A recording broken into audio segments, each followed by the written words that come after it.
My name is Rosalinda, 76-year-old ultra marathoner.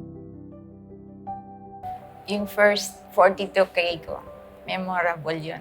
Tapos, ang ano ko dun pulikat. 65 years old na ako nung nag-start ako mag-run. Tanda na.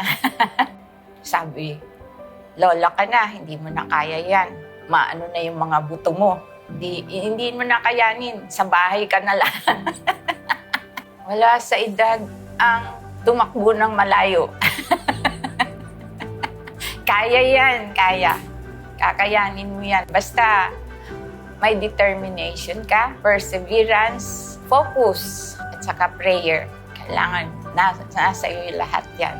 Subukan mo kung anong dapat mong makaya. Kasi kung yun nga ang sabi ko, kung hindi mo subukan, hindi mo malalaman kung kaya mo pala. Ako, kung hindi ko sinubukan, asan ako ngayon? Diba? Hi, my name is Rosalinda. We are beautiful, stronger together. Our time is now.